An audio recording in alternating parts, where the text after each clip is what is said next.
started, there was an encampment downtown, and right away, there were hundreds, if not thousands, of people who were moving through that encampment on a weekly basis. Working groups formed right away around logistics, around decision-making, around health, all that you could imagine. It was almost like there was an attempt to create a new society in this small encampment. And many of us, because of the swell, it was an exciting new movement. Even if we had some trepidation from the way things began here in Boston, recognize this is an important opportunity. We need to be a part of this. And so much of it resonates with us. And community change, this other organization that I volunteer with, is dedicated to anti-racism work. And what that means isn't just obviously working with people who already share your analysis, but going places where the work needs to be done. And what we were finding through our experiences of Occupy Boston is that that was a movement space where this work needed to be done, where we needed to talk about what being in solidarity with communities of color looked like as white folks, what being an anti-racist in action looked like, but particularly what being an anti-racist and an anti-capitalist looked like. So the project that we did was built on a history of trying to address this at Occupy Boston. There was lots of different efforts to try to address systems of oppression that were becoming apparent at Occupy Boston. The project itself, we decided that we wanted to take time to step back with a specific group of folks from Occupy Boston to try to analyze the power dynamics in the entire movement space. So we had a closed group of about 40 people. There was about 60 people invited altogether, but about 40 who were able to attend, to come to 2 sessions. Those people who were invited were folks who, there's about 8 of us who were on a planning group, saw actively or vocally trying to address systems of oppression at Occupy Boston. So there are people who were already consciously naming, consciously acting on this work. Some of them together, but oftentimes on their own. And we spent 4 hours together in the first session. And we brainstormed specifically around questions of structural oppression. So we had 4 questions on the table for folks. How are resources allocated at Occupy Boston that perpetuate white privilege and power? How are decisions made at Occupy Boston that perpetuate white privilege and power? How are our perceptions of reality at Occupy Boston limited to what white people see and understand? And how are our standards of behavior at Occupy Boston limited to white cultural values? We did these sessions as a collective brainstorming session because we had some premises or assumptions in mind in organizing this. And one of them is that the solutions will only come through our collective organizing and as anti-racist organizers. One of the things that we saw historically, or felt was happening historically at Occupy Boston to address these issues, was that they were happening in small groups that were not consciously organized. So it would be a group of people saying, boy, I'm having this really frustrating experience with Occupy Boston. We want to get together and try to do something about it, without looking at the bigger picture of structural issues. We also, so when we had people come around these questions, we literally put them down on a table. We had like a big piece of butcher paper on a table with a question. And we had about 8 people around each table. The first table, so say it was about the question about resources. Those folks would spend about 10 minutes brainstorming in a mind map fashion. What are your experiences with this? What are your realities about this question? And then we would ask them to move that same group to move on to the next table. Maybe that's the question around decisions. And it would rotate.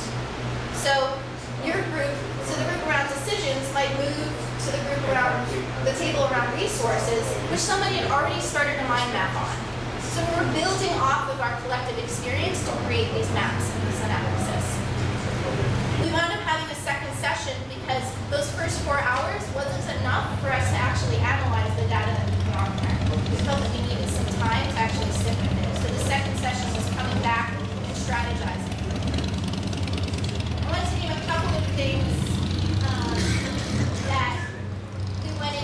project with that I feel are relevant anytime that you want to think about how to address racism or other oppressions in our movement organizing.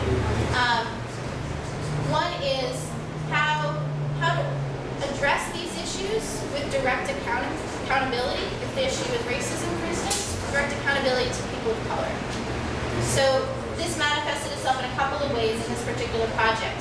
One, we decided we wouldn't hold these sessions unless there was 50% people of color in the room, which actually meant that the first time we tried to come together, we had to cancel the meeting and reschedule so that we had that balance. It also meant that in our planning group, we needed to have a similar representation. We also believed that the people that we were organizing with already had the experience necessary to engage in these questions. We trusted them to be able to have the solutions and to be able to tell their stories. So we wanted to front load listening as part of this project. We called it the Listen Project.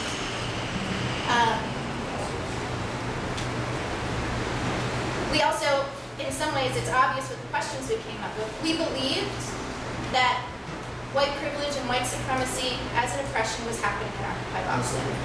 We weren't coming forward into this project to try to figure out if it was happening. We believed and knew that it was happening. We also believed that this is something that happens in all social justice movements. That it was part of the work of being a social justice activist and a movement activist to constantly be vigilant and conscious about how these mainstream norms and values, we bring them in with us. And that's not something that we can stop before we start organizing. It's something that we have to deal with as we organize. We also believed that we weren't the avant-garde or the first people to address this at Occupy Boston. We saw what we were doing and always tried to couch it as part of a historical context of people addressing this at Occupy Boston. And we were just continuing that work.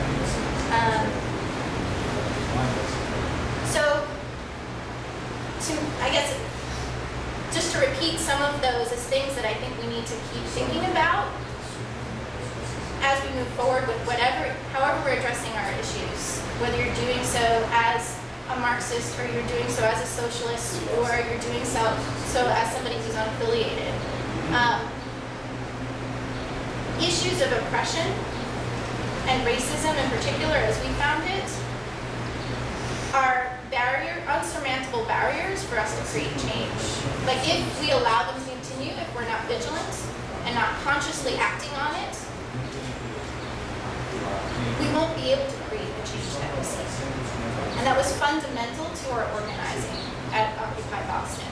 So we went into this with a strong belief. One of the things that I wanted to make sure that I make clear is that I'm talking about Occupy in a very you can see it as a critical way. This is a critique of what happened at Occupy Boston, but our efforts and our work to address issues of white supremacy at Occupy Boston was in a deep faith in what that movement was doing and a hope for it. And that still lives. This is a fairly recent project. So although we're starting to see some ripple effects, we have not analyzed the effects of it happening, and we're still in the process of actually documenting it.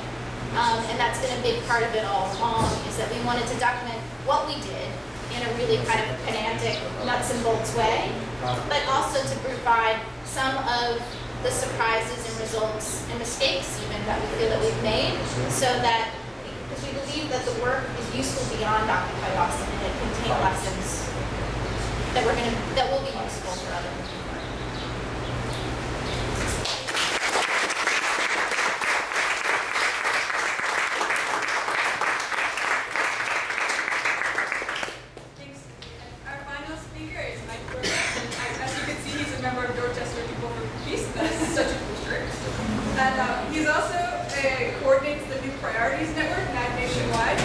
And he's done some really interesting work linking up anti-war struggles and anti-austerity struggles, which he's going to tell us about.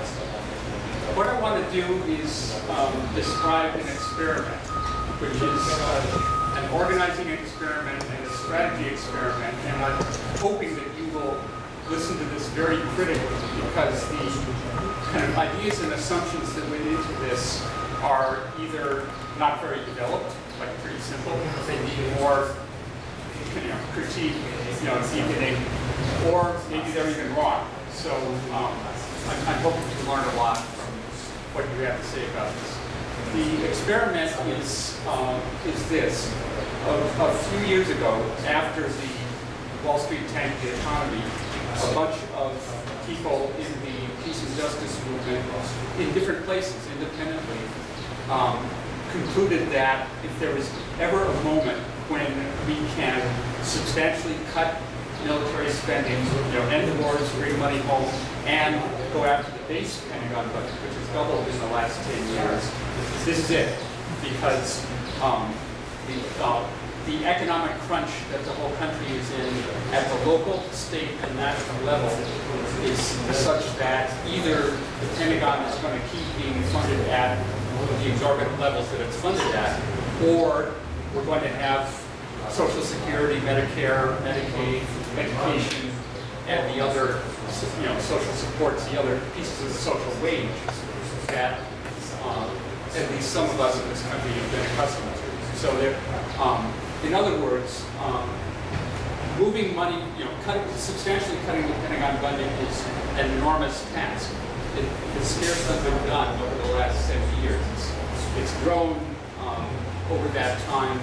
The people who have been in the lead of cutting it have been black people, starting with Martin Luther King and his Beyond Vietnam speech, which names racism, materialism, extreme materialism, and militarism as the giant triplets that are, poisoning our society and, sending it in a downward spiral.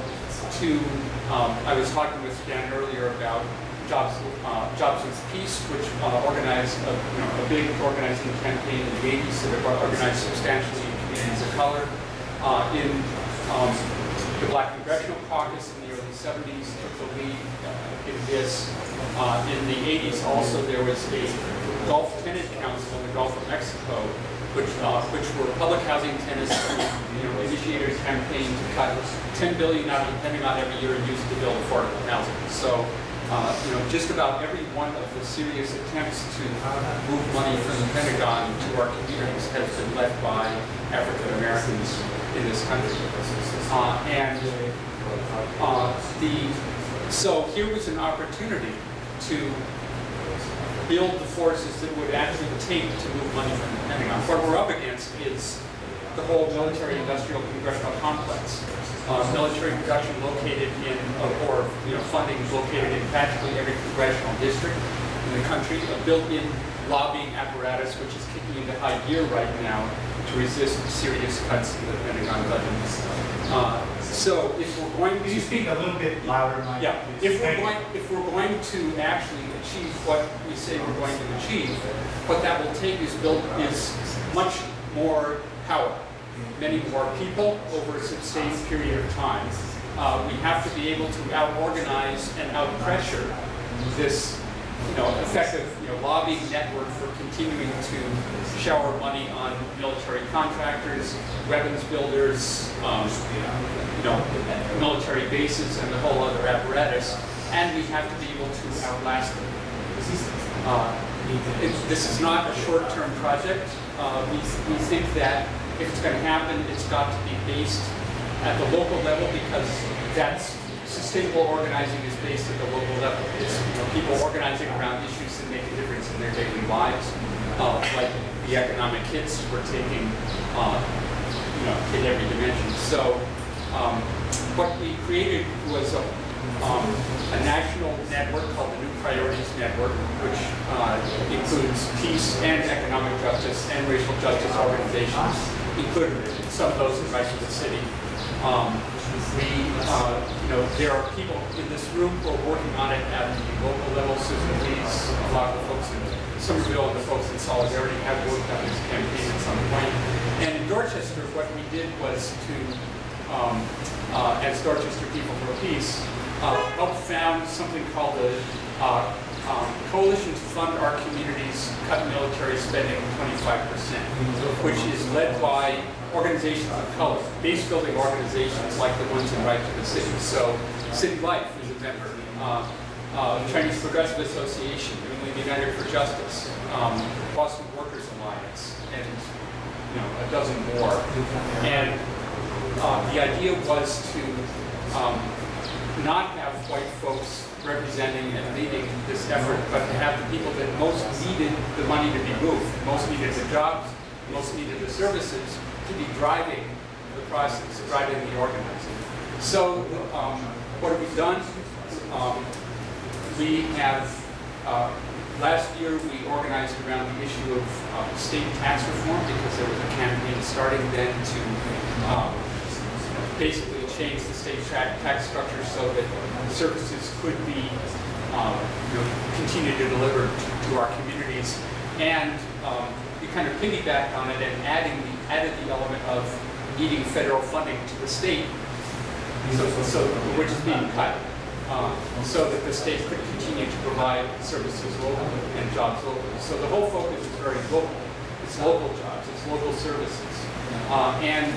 Working with these other base building organizations, we put together a very large speak out in the heart of Roxbury at Hibernian Hall.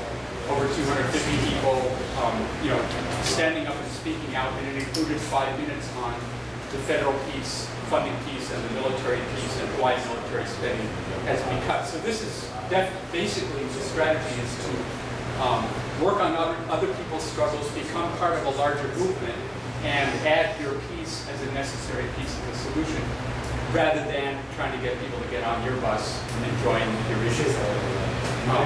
Since then, we've been working on, doing a lot of other things, doing educationals and so forth, and working on a state referendum, which will be on the ballot in some districts this fall, including Dorchester,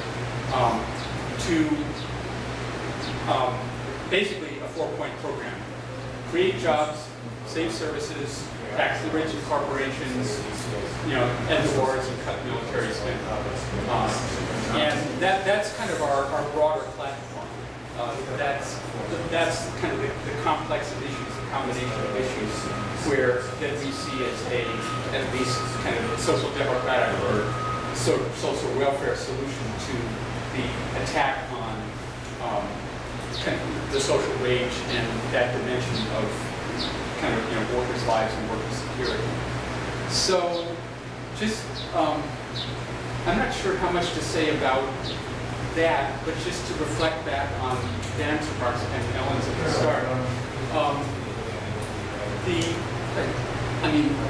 Agreed that the workplace remains like the fundamental place to organize, but given the balance of class power and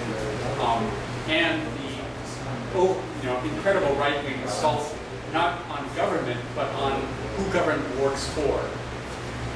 The right-wing attack is about making sure that government can't work for working people, but that it does work and shovels money at the 1%.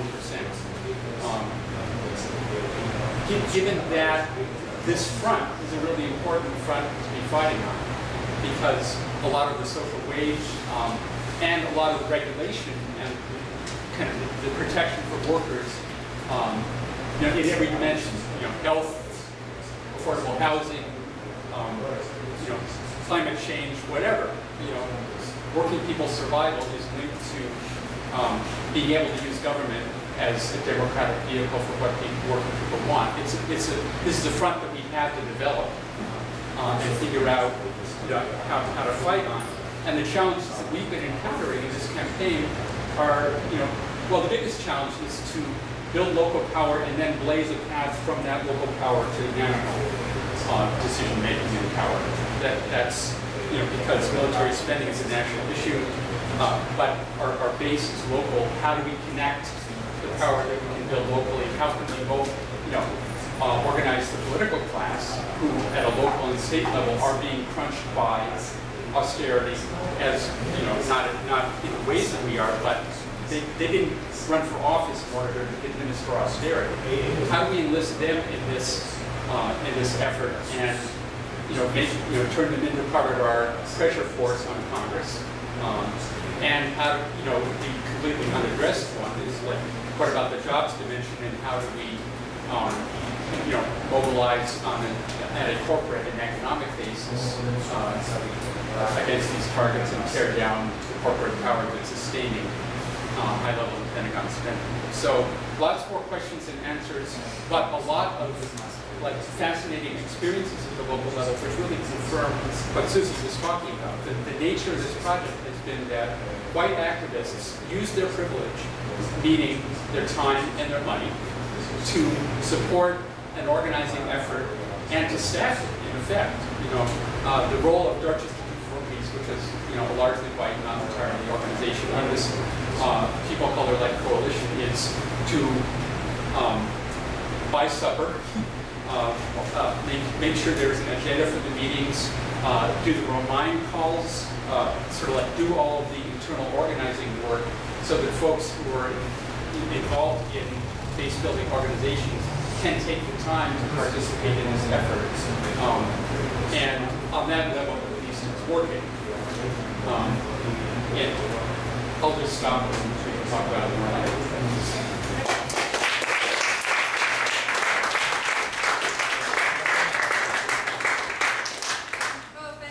We're actually ahead of schedule, which never happens. But so we'll take a 15-minute question session, and then we have lunch, which we'll have, I guess, an hour break for lunch. I just want to, so we'll stop really as soon as lunch gets here, which is sort of the process. And then I just want to remind people that during our lunch break, we should be signing up for the afternoon discussion group, so we can get an idea about that by 1:30, which is when we'll start kind of corralling people back here. So now we can take questions for our panelists. That was a lot. And also from this morning's talk, if there's still remaining questions. So I saw Jamie. My question is specifically to you, Ellen, but I think it's for the whole group to think about. And I do want to say, I'll preface this by saying that it is a sincere and friendly question, but I think it's something that I wrestle with a lot. You ended your talk by saying that we need to fight to make capitalism better, and then ultimately to abolish it. Oh, not to make it better. Not to make it better, to abolish it. That's my focus. Okay, but then I did hear you say, no? It's not my position. Okay. My position is that capitalism can never ever liberate. Okay. So I'm completely opposed to that. Okay, but I guess maybe something you said triggered that, because I sometimes worry that that's exactly what we're doing. Yeah, that our fight here is we're actually capitalism's best friends. That we're sort of giving it its laundry list of its, sort of, the best friend is the one that provides the most honest criticism. And as a sort of existential question for the movement, how do we make sense of something? And I just raised that as it's a large and unanswerable question in this capacity. Is it okay if we just get a couple of ideas and then we'll have responses? So I saw your hands. Yes. My main question is to John, and that's an interesting point that might be able to relate to what I'm interested in, which is the structure of education historically. Obviously, the funding structure that perpetuates segregation along lines of class and race, and that is sort of a catalyst for the movement towards privatization. There is legitimate crisis, I think, in public education that is, I think, created by the elite, but it really kind of legitimates the movement towards privatization. It kind of gives people the idea of, look, here's a private school or a charter school that's doing something different. So I want to raise the point of sort of the authoritarian hierarchical structure within education. Historically, it's been a mechanism to, I think, reinforce the values of capitalism. And I want to ask how, if you've thought anything about that and about how your work within your curriculum and with your students, how you can kind of bridge that with the movement against austerity, against public funding of education. Okay, we'll get one more comment and then we'll do answers. Yes, this is more of a comment. John, on the, I think you said that 70% of rural schools were essentially privatized. And I sort of wanted to open a discussion about the use of terminology here. Charter schools are not the most severe form of privatization. Private schools are. And I note that because specifically within New Orleans, within the state of Louisiana, there was the creation of a voucher system after that charterization. Charter school advocates led the fight against the vouchers. So I think as Marxists and leftists, it's very important to speak about these things accurately and understand them. And within education, I know it's a very complex space. I know there's a lot going on. But I want to note that neoliberalism takes multiple forms, two of them being privatization and marketization. And the marketization form is just this, is highly significant in the case of the charters as well. And then we need to, we need to be careful about our terminology, specifically because some of the leftists have spoken so crudely about this issue. And so crudely about what's treated in New Orleans. And there's a general lack of understanding and analysis. We'll actually take one more comment since you're heading over again. Well, wonderful talks. I just want to say, Susie, how great what you're doing is. I just think, like you said, that unless the capitalist system operates to divide us from each other and to set in these oppressions, and unless we do that work around the racism and sexism and classism and so on at the same time as we're organizing, we're not going to be able to get to where we need to go. So I just was hoping to tell us, where we can find out more about what you've been doing and when you might have support. And, I'd love to have more dissemination of what you're doing. To all of you who are speaking, speak a little louder so those of us who are interpreting can hear you. I think maybe it makes sense to just get all the questions and then we'll go in order and everyone can have a chance to respond to each other. Okay, thank you. That was totally amazing to hear everyone's perspective. I guess I just have a general question, which we don't have to take up now, maybe we'll take up in the afternoon, but this kind of question of strategies and what are we organizing toward, and particularly I was struck by Ellen's comments at the beginning about, on the one hand, there's been a lot of recent mass demonstrations, but on the other hand, there haven't been successes that are tied with that. And then coming back to your question, so, if we get 10,000 people in the street, if we get 100,000 people in the street and nothing changes, how do we think about that? And I'm really struck by what you were saying about, how hard it is to organize labor because, of course, having a strike or something that interrupted capitalist production. I think that the city life strategy is very interesting because it often does interrupt, right? The eviction blockades or we kind of interrupt specific workings of capitalism. But I'm just kind of wondering, I do a lot of organizing that's not very radical, and in some sense I think about us as building networks on the left, trying to work on social forms towards a kind of revitalization of some grassroots networks on the left, but it's kind of to what end? What are we building ourselves to become stronger for? In what way are we becoming just a kind of cultural outlet? And I just wondered, do we have thoughts about that? Thanks. I have a question, and I'm sorry, John. It's with you. If there is one thing that we all have in common here is that we all went through formal education. I haven't been in China. I haven't been a line worker or a telecommunications worker. Probably I will never be. But all of us, including the little one, will go through a form of formal education. And I've been a teacher. I'm a teacher. And going through school to be a good teacher is essentially finding your vocation and playing with it and being creative with it. But if nobody trained teachers to organize, the big enchilada will be eaten by others. And the losers will be the parents and society. So my question is for perhaps for the teachers and those in teacher unions. How or when we're going to allocate resources to train teachers to organize? Because we are training them for everything. Now, including to say yes to the union reps who are saying, you know, there's no time to protest, let's negotiate with the politicians. When are we going to accept that we are alienating ourselves as teachers, not realizing that we are workers? And number two, when are we going to ask for help? Because nobody has taught us how to organize, and yet we are messing up or playing with the most precious things that we have, our children. So, we need to do something.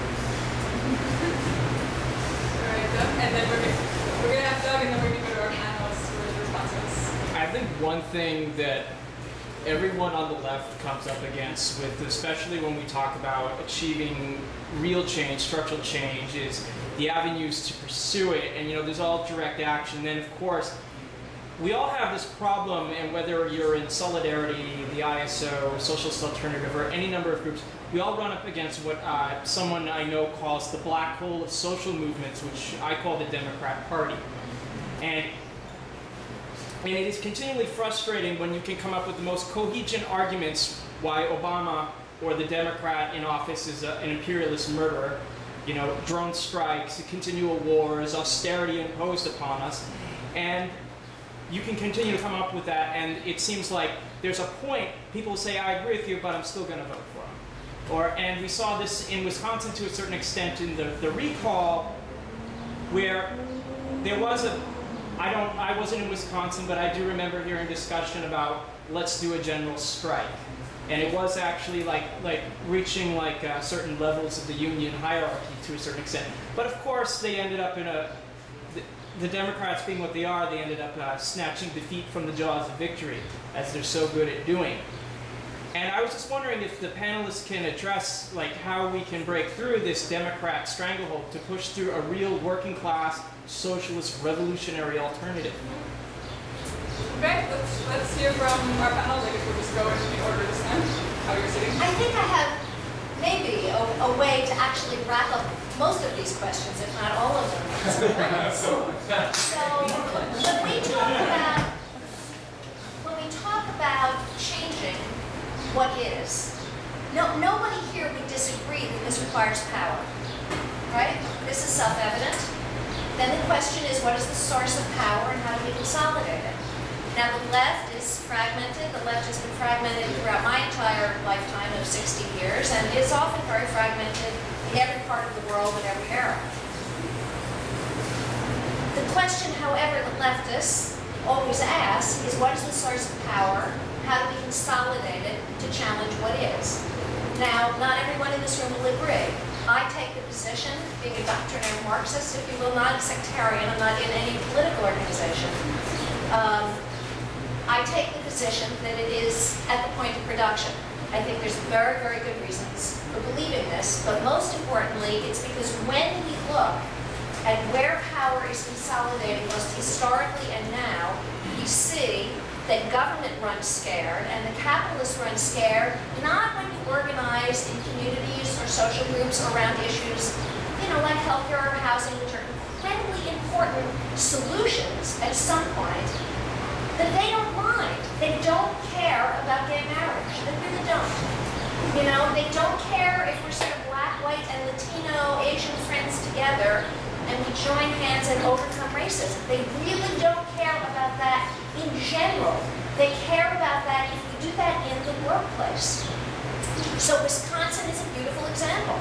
The discussion did come up about the general strike. There was movement for it, again, from the grad students, because actually it turns out, bizarrely, that grad student unions are among the most militant, they are Marxists, they are interested in direct action, they are infusing the teachers' unions with a kind of form of rank-and-file direct action struggle that hasn't been seen in a long time in some places, including Wisconsin. And we know, look, I spent 20 years working for the NEA in Vermont.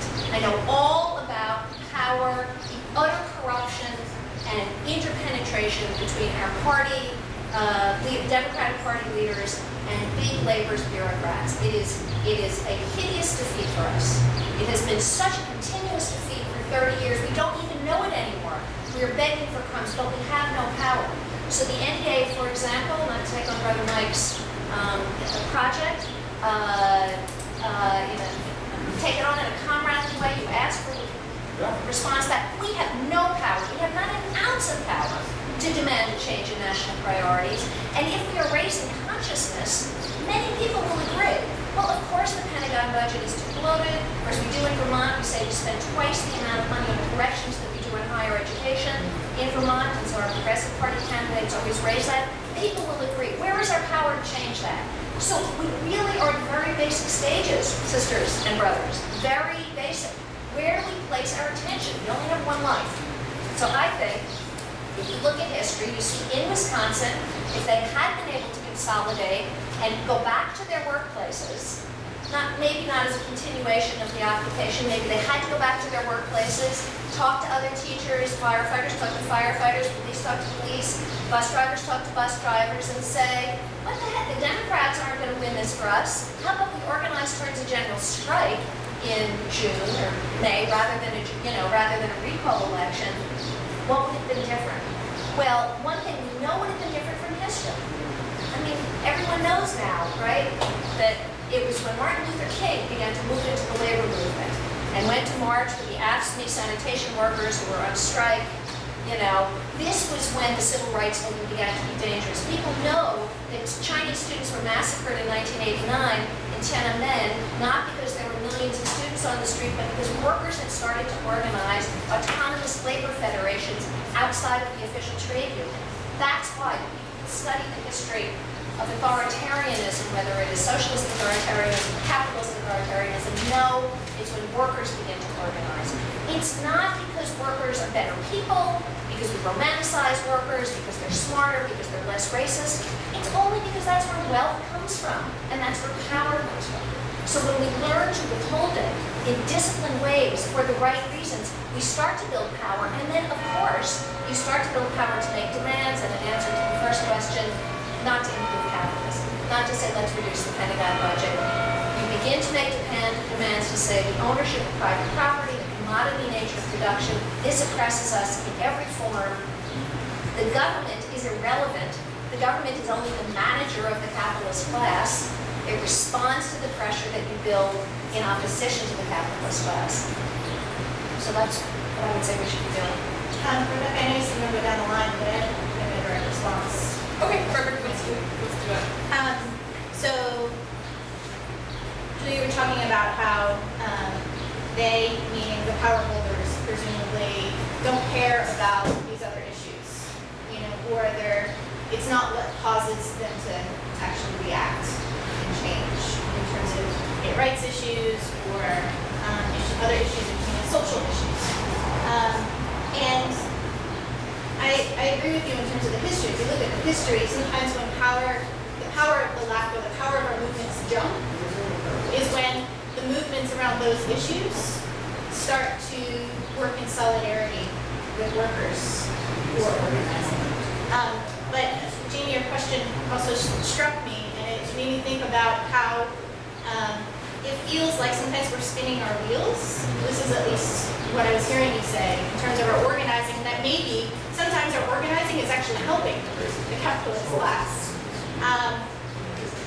But I feel like to answer the question of how to build power and how to retain power, the key point for me has always been that you have to meet people where they are. And that's kind of simplified and almost cliche, but to me, we're never going to build the power to create this change unless we meet people where they are, and oftentimes where people are right now are these social issues. So part of organizing around these social issues is to be able to build a power base, even if you do have a goal of working in solidarity or having people understand or gain a new understanding of themselves as workers and labor. That sometimes the place that you begin is these social issues because that's the language that people are using. And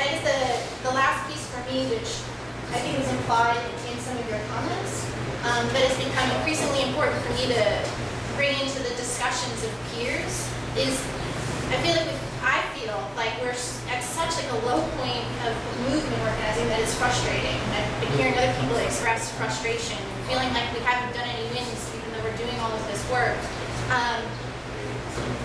But to me, I feel like I get caught up in trying to build power and retain power that I forget how to strategically employ the power I already have, or my community already has, so that we're constantly in this space of trying to create movements without thinking about the power that we already contain, even in small moments.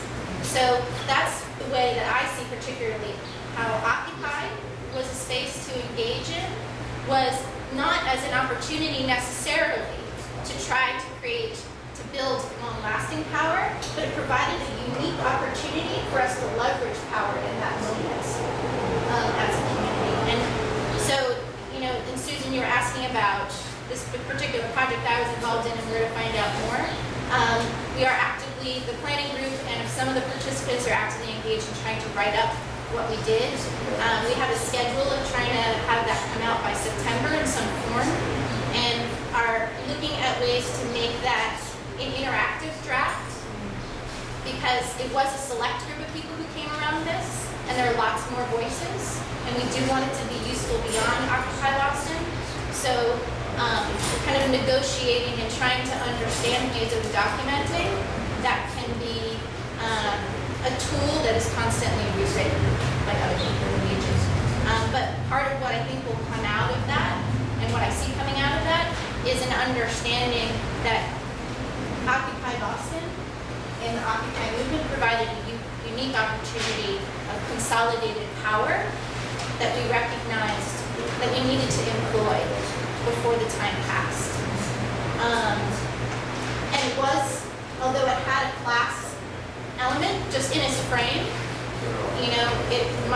my take on it is that it wasn't necessarily a very sophisticated frame, but it brought an ability to talk about class into our lexicon for the first time in a long time. But when you engage in people on a one-on-one level in Occupy spaces, you oftentimes are having discussions around social issues. So it kind of goes back to the way I think that, yes, you have to focus on workplace organizing, but where people are is at the intersection of these social issues in workplace organizing. I think we're going to have more to talk about than we can possibly do before lunch. These are exactly the kind of things we want to continue with the small group discussions, and I'll ask the remaining speakers to keep it to maybe 2 minutes so we can get to lunch, which has arrived. Dave will give you the cue when you've been speaking for a minute and 30 seconds. So I'm going to go next. I apologize to everybody else. No. I took up your longer time. This is super interesting. So you go to Mike, response, or Zoe. Oh, I scared everyone. Sorry. Sorry, Dave. I think so. Does that mean I get eaten? Go next. It's all you. One of the reasons why I wanted to be a teacher was because my education felt so oppressive that I wanted to do something different. I'm a new teacher. I've only been teaching for a couple of years.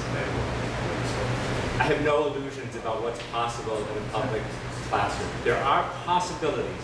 They're small and they're minor. Public education is primarily a tool of social reproduction. People who go to very well-funded private schools become the children of the often the wealthy, who then become the people who run things. People that go to well-funded, decent public schools become the middle managers of people who run the corporations for the people who went to private schools, and often people in urban environments, often people of color, are either shuttered to school or do the menial jobs that our society has assigned to them. Of course, it's not hard and fast. There's opportunities for some movement in there. And so I think that's primarily what it does. I still think it's something that's worth fighting for, because it was something that people did fight for. Oppressed communities did fight for public education, to have this access to literacy, to potential employment beyond what it was that they did have. So I think we shouldn't have any illusions about what public education does. But it still is something I think worthy of defending for all sorts of reasons, you know, in terms of what kind of a society we're going to have. Let's see. But I think it is really important that progressive teachers do think about how to bridge this gap between what happens in the classroom and what happens without. And that's one of the reasons why I'm so excited about this group Tag Boston, is they do try and bring these two. Very often you have progressive teachers who, they're concerned with what happens in the classroom. And then you have unionists who are focused on what happens outside of the classroom and work conditions. And Tag Boston is bringing these two forces together. And I think that those are the kind of movements that are going to actually have success. The other thing too is that when there is this crisis of education, again, recognizing that I think that it's a tool of social reproduction, we actually don't have a crisis in education. We have a crisis of poverty. You know, when you actually factor for poverty, the American educational system is world class. It's what we have is levels of poverty that don't exist in places like Finland that have high-functioning public education systems. I think that the crisis in education is largely manufactured. It's one of funding. It's one of poverty. And it's one that I think that, again, we need to defend the things that are democratic, that are liberatory about it, and challenge the things that are oppressive about it. But yeah, I guess that's right. Possible for me to take a moment to have responses, Susie, or do you want to go to the audience? Go ahead. Okay, so I think there's a really interesting opportunity for dialogue amongst all of us here on this question, because for the 40 years of my life in the movement, I mostly saw the end of a very militant period of labor and social movement insurgency in the late 1960s and early 1970s. And then since I decided to stay in the labor movement, what I observed was the emergence and eventually kind of the hegemony on the left of social issue and identity organizing. And I think because of my age, because I started studying Marx so young, because I am so committed to this analysis, I tried to understand, what was this? Was this just another more current or more modern expression of social contradiction that I should throw myself into and be involved with?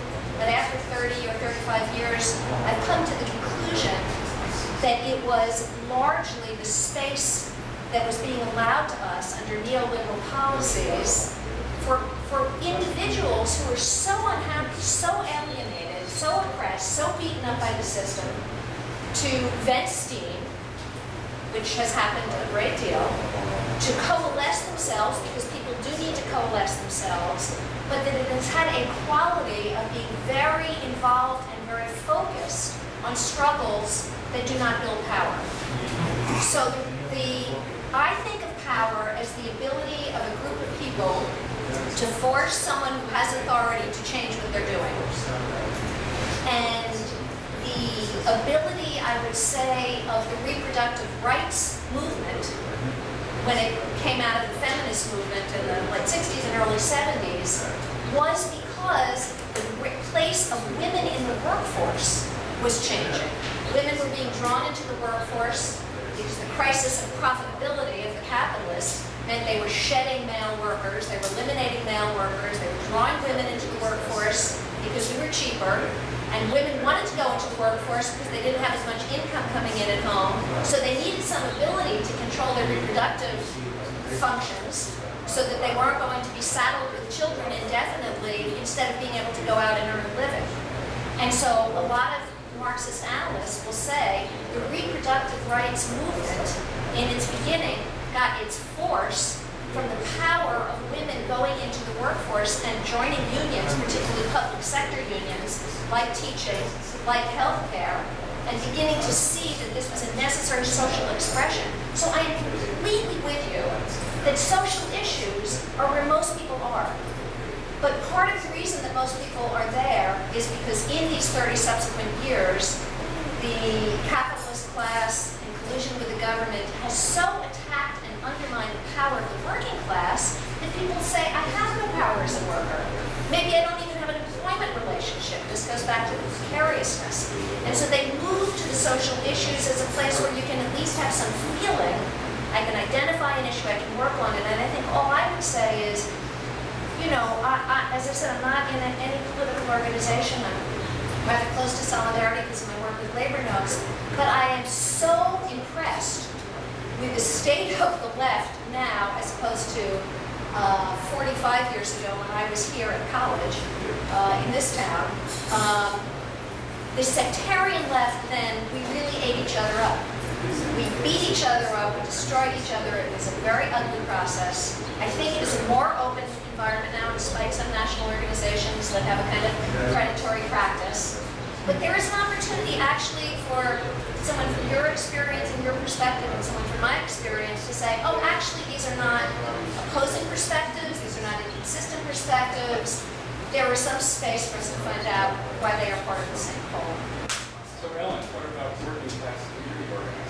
That's a third category. Working class community organizing, if it's got a basis in people's relationship to work. I don't mean in the workplace because most workers are not in factories anymore. But what I would say, for example, if you've got people who are being evicted, I don't know how you organize, and I've heard wonderful things about your organization, City Life, but that if people walk in the door because they've been evicted, one question I would ask is, do you find out, well, where are you working? You know, you may be in day labor with no regular place of employment, or you may be working in a pizza shop or something else. Are there other people in your workplace who have this problem? Can you bring me there or bring them in here so we can talk to people? Because I would imagine that you would find communities together of people who are being evicted or threatened with eviction, who work in the same workplace, and then instead of giving them individual like legal protection and just having community-based demonstrations, you actually go to employers and say, we're making a demand. We want you to go to the company that holds our mortgage as our employer and, you know, join with us, whatever, and make some demand. You can politicize the issue of evictions at the workplace in a community, and we have not been doing it. There could be another, which is the creation of, you know, community organizing can also lead to issues of creation and reproduction of wealth. I'm going to try to understand what you So, foreclosures are banks pursuing wealth creation and reproduction strategies. If you have leverage over that, that would be arguably on some sort of a level of parity in labor organizing. Not on parity, but we'll take Not this up. parity.